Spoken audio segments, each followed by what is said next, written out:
Happy Sunday. I hope that wherever you are and whatever you are doing, you are having an amazing weekend. I don't know about you, but I am, to use a British vernacular, I'm bloody knackered. I don't know why this week has just been exhausting for us. We've been dealing with a lot of big production stuff. So we've been working on some videos that have required longer than usual production times. So there's a video coming out next week on charging basics, and there's a video coming out on Thursday, talking about the first drive review of the Honda Prologue, which I cannot talk about yet, but it's coming soon. The embargo lifts on the 22nd.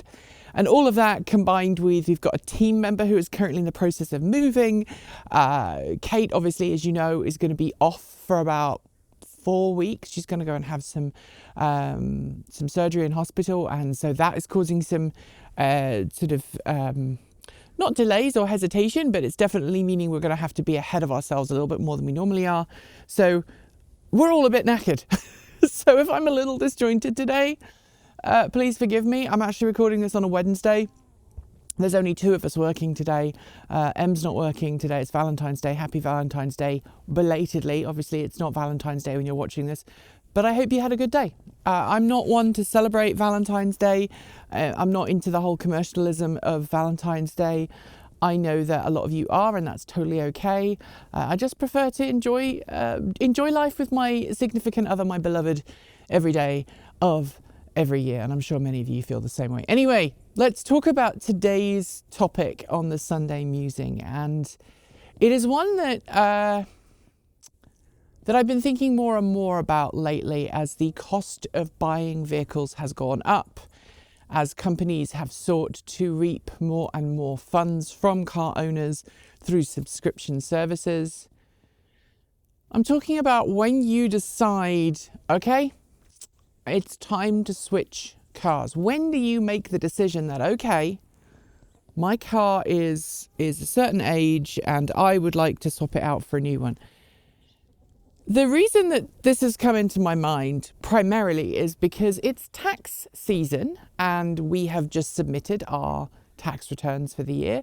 And the state of Oregon this year has quite a big kicker. There's a law in Oregon that means if they don't spend all of the money that they've collected in taxes for certain things over a specific amount of time, they basically have to give you a refund. And Oregon is giving a lot of refunds this year to taxpayers in the state. Even if you don't live in the state, you might also get a refund if you are employed in the state of Oregon. And our refund this year is just about enough to pay off this. There's not a lot of money left on this Bolt. But hopefully in a couple of weeks' time, this Bolt will be officially ours. My wife's car will be officially owned by her. It will be the first time she has 100% outright owned a car since she was in her late teens, early 20s. So, and she's definitely not in her late teens, early 20s anymore. And it got me thinking, we have got really into this societal mindset of we have to switch our cars out every so many years. Even if we don't realise it, society expects it. I know in the UK, for example, the whole new plate thing, the new number or the new letter on your plate was always a driver when I was young for people buying a new car. My family didn't do it because my family chose not to have a car. And we were very unique in that regard. Very few people chose not to own a car when I was growing up, but my family was one of them. And so we have this kind of this drive to always keep up with the Joneses, have a new car every so many years and trade the vehicles out. And obviously, as part of our remit to focus on cleaner, greener, safer and smarter forms of transport, we need to be asking the questions like, do you need a car?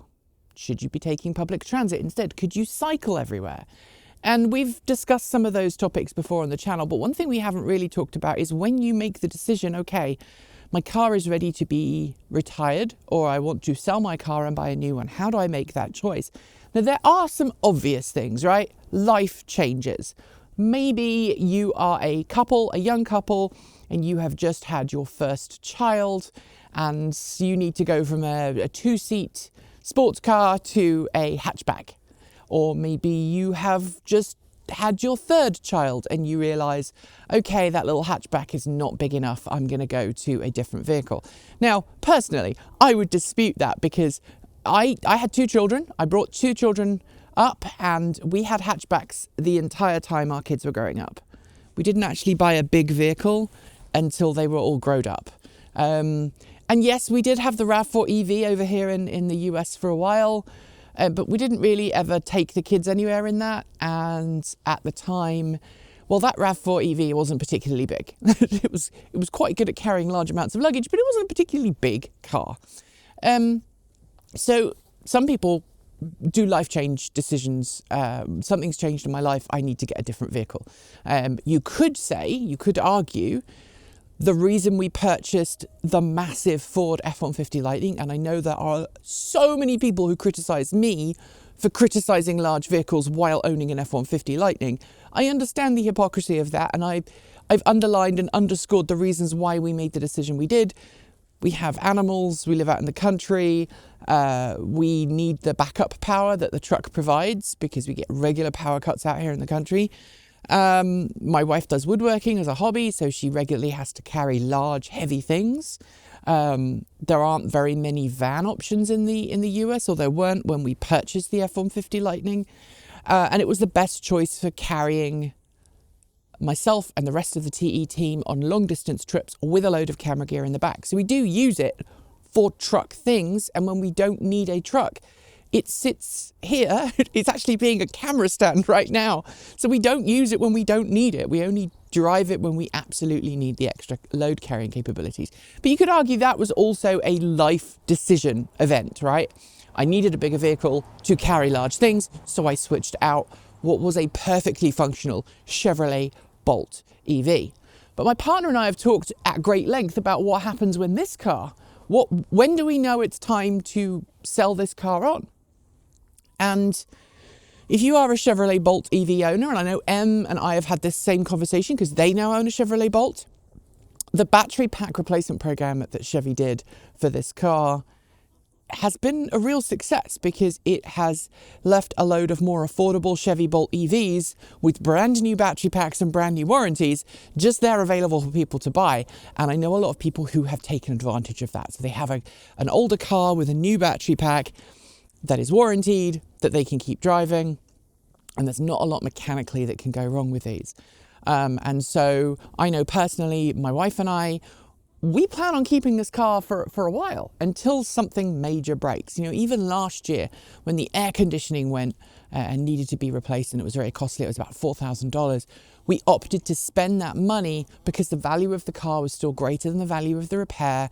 And it's a car that, like I say, we will hopefully own in about a month's time.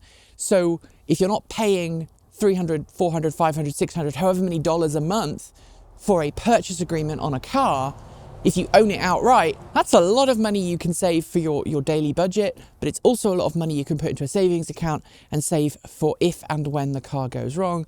And then you've got a nice nest egg, as it were, for spending on repairs or for spending on a down payment on a new vehicle. So are you somebody who just goes, okay, my car is out of warranty now and therefore I'm just going to sell it? I know that there are people who drive EVs who do that. I've met people who drive their cars until they reach the end of their 36,000 mile warranty, both internal combustion and battery electric, and go, nope, it's out of the bumper to bumper warranty. I do not want to buy an extended warranty. I don't believe that they are good value for money. That's your decision. And I am therefore going to go down to the dealer and buy a new car. And you will quite happily take the depreciation on the chin. Many people lease for that very reason. But I also know that a substantial number of people who watch this channel are of the mindset that, well, you buy a car, you keep looking after it and you keep it running for a very long time. A dear friend of mine who lives locally, a retiree, has an absolutely gorgeous 1990s Ford Ranger that they have looked after. It does not look the age it actually is because he's looked after it, he's maintained it, he buys spare parts when he needs them, and it still runs. I think there have been a few moments when it's needed to be off the road for extended periods of time, but for the most part, it's still usable and worthwhile. And obviously a car on the road and you keeping it on the road is a good use of resources compared to just scrapping it when it's a few years old. So I would love to know where you sit on that line, because at the end of the day, I think we need to all be encouraging longer ownership periods for our vehicles, because that reduces the impact of resources on the planet, our resource mining and refining and all of that stuff. And we all know that battery packs in EVs, generally, the bell curve of those battery packs outlive the cars that they are in. Yes, there are outliers, but like anything else, it's a bell curve. So you're going to find vehicles whose battery packs underperform and die early due to a manufacturing defect or just a molecular defect in the cell. Or you will find people who've got battery packs that live and the car keeps going on. I know some people who watch this who've got Nissan Leafs with close to 100,000 miles who go, actually, I don't have really much in the way of battery degradation. And I know people with Nissan Leafs who watch this channel who've got batteries that are only 30, 40,000 miles old, and they're already down to 6 or 7 bars. So I would love to know, when you make that decision, how do you make that decision of, okay, do I sell this car? Do I keep it? Do I keep it beyond its warranty? Do I pay off the loan? Do I go to the dealership and buy a new car because I've paid off the loan? I know there's also concerns about tech. For example, my F-150 Lightning this time next year, I will lose the online mapping functionality that my truck came with, the ability to do online maps from inside the truck. I will lose the ability to do hands-free driving unless I pay a subscription fee, and that's costly. I mean, like, Blue Cruise is going to be $850 a year. That's a lot of money. And yes, I'll probably just go and buy a Comma 3 instead. But I know a lot of people look at that and go, yeah, I'm not going to spend that money on the subscription service, and I've come to rely on that in my car, and therefore I'm just going to buy a new car that's going to come with a couple of years of complimentary access and be done with it. And it doesn't matter if you're a Tesla owner or if you are somebody who's just bought a bargain basement EV that's, coming to market with a $25,000, $30,000 price tag. I know that everybody has those same thoughts. So let me know below. And if you haven't checked out our Chicken and Garden update, go and do it, because we have started planting. Oh, yes. Thanks for joining me, and I'll see you next week. Thanks for joining me today, and if you've got thoughts, make sure you leave them below in our Discord chat room, or you can reach out to us on Mastodon. Thanks to the amazing list of people scrolling right by on your screen right now. They are some of the more than 1,500 people who help fund this channel every month through Patreon and YouTube, covering our bills, paying our team, and making sure that we can remain 100% independent. If you'd like to join them and see your name listed here, just follow the links below. There are a range of different tiers you can sign up for, from as little as $1 a month, or if you pay yearly, just under $11 a year. A massive welcome to our newest supporters: Carl B. Knapp, Stoyle Pankoff, Smithers, John Strott, Kelly, Joseph Valentinetti, John Flint, and Nate Fritz. To join the list and get your shout out, become a paid Patreon member for your week of fame. If you'd like to support us with a one-off donation, you'll find links below to make Ko-fi and Bitcoin donations, and we even have an old-fashioned PO box you can reach us at. The address is also below. And if you're in need of some swag, you'll find our swag store also in the down below. This month, we're campaigning for an end to charging deserts with an amazing new t-shirt design by our in-house artist and animator, Erin. Get yours today by heading to our Redbubble store. We've got some great content coming up, so make sure you're subscribed on PeerTube or YouTube, and we'll see you soon. We make new videos every Monday, Wednesday, Friday, Saturday, and Sunday.